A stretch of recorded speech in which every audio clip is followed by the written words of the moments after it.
Aquarius, welcome back po dito sa Daily Dose of Tarot 111. Kamusta ka? I hope nasa mabuti kang kalagayan, pampisikal, mental, emotional o spiritual man. Paalala lamang po na ang video na ito ay para lamang sa may mga malawak na kaisipan, kaya pakatandaan po na hindi lahat ay makaka-resonate. Try nyo na lang pong panoorin yung inyong other signs. And kung bago ka lamang po dito sa aking channel, please subscribe and hit the bell button para lagi ka pong updated.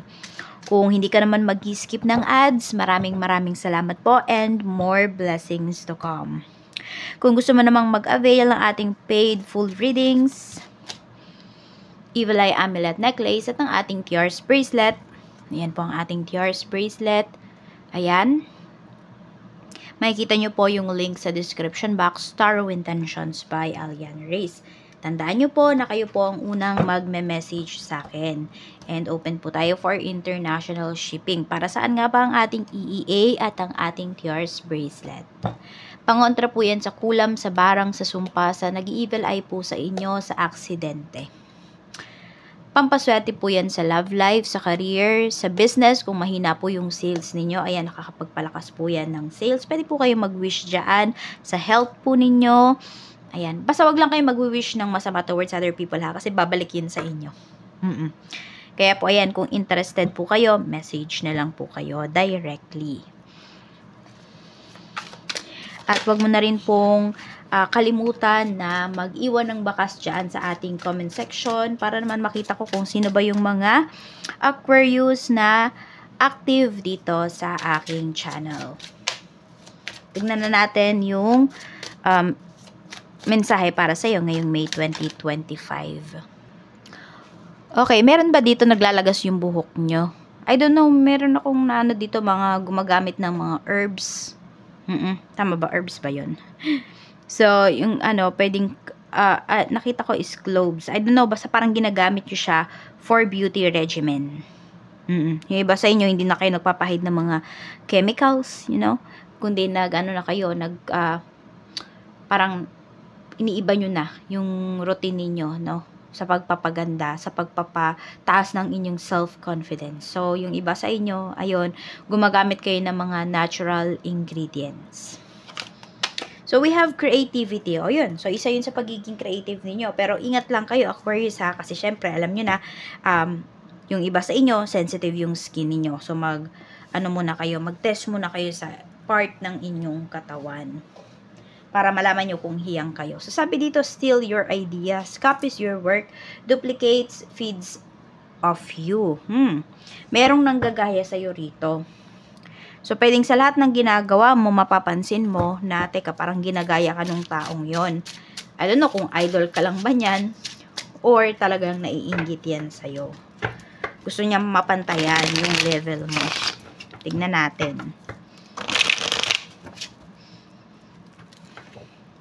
Okay. Ingat ka din ha, kasi may naninira sa'yo rito. So, baka may masulot po na mga transactions ngayong month.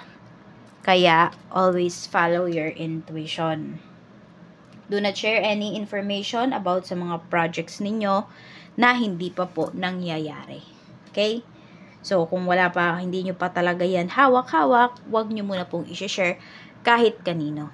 Yan. Kasi nga, pwede kayo ay ma-evil eye or may umagaw niyan, may sumulot. Katulad yan, kunwari may nililigawan kayo, yung tipong ganon. So, tignan natin ano pa yung mensahe. So, yan po yung overall energy, may magnanakaw sa inyo rito. Kaya mag-iingat kayo, ingatan nyo yung mga gamit nyo, ingatan nyo yung mga ideas ninyo. So, tignan natin pagdating sa love life. Kamusta naman ang love life? We have Queen of Pentacles. We have Seven of Wands. And we have Page of Swords. May iniiwasan kayo rito. Ayan. It's either iniiwasan mo na, magbigay ng pera pa sa person mo. Hindi nyo na ba siya pinagkakatiwalaan in terms of finances? Nadala na ba yung iba sa inyo rito? So, pwedeng ito pa isa sa maging ugat ng pag-aaway ninyo, ang usapang pera. Meron naman dito, ang mafe-feel mo is hindi kayo sinusuportahan pagdating sa iyong mga Plans. So, parang lagi kasi siyang nakakontra dito. Yung person mo. Pwede po kasi na naiisip niya na, mas mataas, mas angat ka na ngayon. So, naiinggit po. Meron dito, naiinggit sa'yo yung person mo.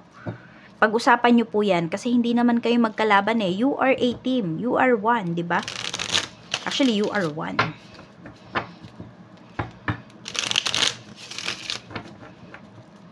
So, may naiinggit dito. Feeling niya, pwedeng nafe-feel niya na wala na siyang kwenta, ganon. Check po natin, ano pa.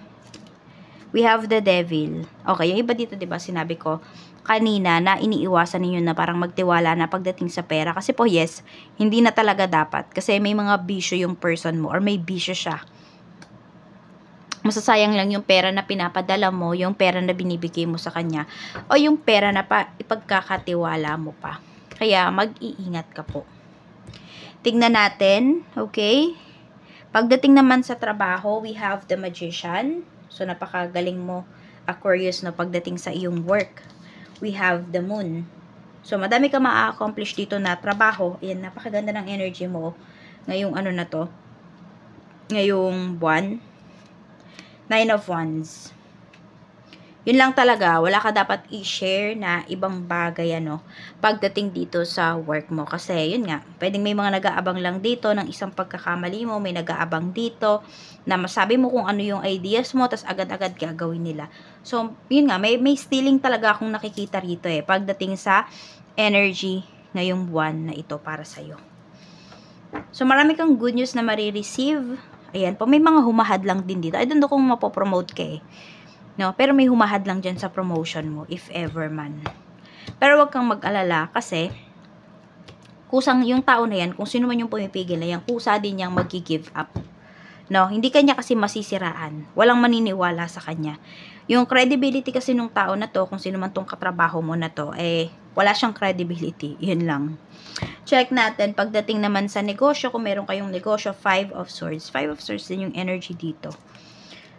Pinanghihinaan na ng loob yung iba sa inyo pagdating dito sa inyong business. We have Ace of Wands. Actually, may magagawa pa naman daw po kayo para ito ay maayos ninyo, para makabawi kayo. Makakabawi pa kayo ngayong ngayong May. Pero yung iba po sa inyo, ayan, kaya may mga troubles talaga pagdating sa inyong negosyo kasi ito, may pagbabago na sinasabi sa inyo. Need nyo nang alisan to. So, sabihin natin kung ikaw sa sarili mo, Aquarius, nasabi mo na sa sarili mo, na alam mo na na nagawa mo na lahat ng ways para maitaguyod tong negosyo na to, pero bumabagsak pa rin talaga siya. Pwedeng sinasabi sa'yo na iwan mo na talaga, alisan mo na, gawa ka na ng ibang bagay. Yan po. So, ingat din kayo kasi ayan, pwedeng may mga manira sa inyo rito. Pwedeng sabihin natin may negative feedbacks kayo na ma-receive. So, it's up to you kung paano nyo to i-handle kasi pwedeng sobrang maging affected yung iba sa inyo. Pwede rin naman yung iba nga po sa inyo, ito pa yung mas magpa-boost ng inyong creativity, no, na masabi ninyo sa sarili ninyo na kailangan ninyo talagang ayusin ito. Kailangan nyo talagang ibigay yung best ninyo pagdating dito sa inyong negosyo. Ayan. So, tignan pa natin. So, may problems kasi na pinapakita dito talaga pagdating sa inyong business. May mga naninira. Tignan natin. Okay, let's see. Sa kaperahan mo naman, we have Queen of Cups. We have the Empress. And we have 2 of Wands. So, may babaeng energy rito Babae yung energy na pinapakita pagdating sa inyong kaperahan. So, this could be your mom, ayan. So, kung ano man yung mga plano mo with your pwedeng sister, with your mom, magtatagumpay ito. Magdadala to sa inyo ng success talaga ngayong month. Tingnan natin. May pag-travel din ako nakikita rito. So, yung iba po sa inyo, ayan, pwedeng may pag-travel kayo na gagawin. 4 of Cups. Tapos na yung paghihintay ninyo rito. Okay, so may marireceive kayong big amount of money na medyo matagal-tagal nyo na rin po talaga itong inayos. Meron ako nakikita, pwedeng parents mo or mother mo, uuwi na siya. So, ayun, pwedeng mag-start na yung iba sa inyo ng business. Or kung ano man itong pagkakakitaan po ninyo. Yes na yes talaga. Ayan, no? Magbibigay po talaga sa inyo to or magdadala to sa inyo ng malaking halaga. Sabi ko nga, success talaga. Ayan, no? Tapos na yung kahirapan ninyo. Aquarius. Everything will work out in your favor na lalong-lalo na pagdating dito sa kaperahan. Kaya ito, either kung meron kayong negosyo, may current job, current business kayo, ninyo na bang sumuko dito or hindi pa, i-assess nyo po yung situation ninyo kasi iba-iba naman kayo ng sitwasyon. So sa health naman, tignan natin. So affected yung mental health ng karamihan sa inyo rito. 10 of Swords, 5 of Cups. So, pwedeng may maoperahan dito, pwedeng may maraspa po. Ayan. Kasi may 5 of Cups tayo dito. 5 of Cups kasi minsan is about yan sa miscarriage. We have 8 of Wands. Ingat lang din po kung meron man dito, kayo po ay mahilig mag-travel or nagda-drive yung iba sa inyo. Ingat-ingat kayo dito. Yan, pwedeng maapektuhan yung health ninyo. Ingat po sa mga nagda-drive. Paalala po yan sa inyo ni Universe. Kasi ito, pwedeng may ma-surgery dito. Yan. Pwedeng may mabalian ng paa or maputulan ng paa dito. Negative pa. Ayun kasi yung pinapakita rito. So, paalala lang po yan sa inyo para kayo po ay magdoble ingat.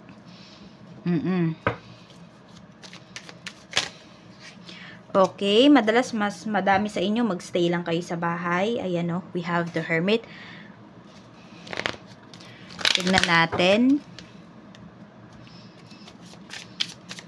Aquarius. It's happening now. Okay, so either positive ba to or negative ito na nangyayari sa life ninyo. You must accept it. And do a solution. Take some action now. Spirit guide. Ayan, diba? Guided naman talaga kayo sa lahat ng nangyayari po sa life ninyo. Mabuti man yan, masama. Yun yung nafe-feel ninyo, no? So, ganda lang naman kasi talaga eh. Light and dark ang nangyayari sa life natin. Hindi always yan positive. We have cat. Pero alam mo, meron dito, meron ba kayong alagang pusa? Or napapansin ninyo, may mga pusa ba na lumalapit sa bahay ninyo? Or pumupunta sa bahay ninyo? Kahit wala naman kayong alaga. Ayan po. Inaalis ninyo yung mga negativities sa life ninyo, sa bahay ninyo, or even sa katawan po ninyo. We have money. May paparating na pera sa inyo rito.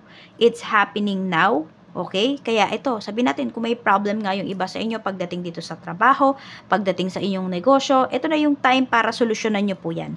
Ito na yung time para i-address nyo yan. Diba? Magawan ng solusyon at magtuloy-tuloy yung pera, yung pasok ng pera sa life po ninyo. So, tingnan naman natin mensahe sa'yo ng ating mga archangels. All is well. Sabi dito ni Archangel Jeremiel, everything is happening exactly as it's supposed to. With hidden blessings, you will soon understand. It's happening now. All is well. Okay? Dapat po yung mangyari sa life niyo kung ano man yung nangyayari na yan.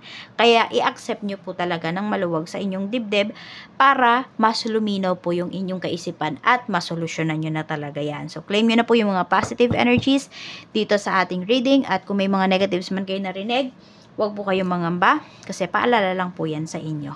Yan lamang po. Maraming salamat and see you again on my next video.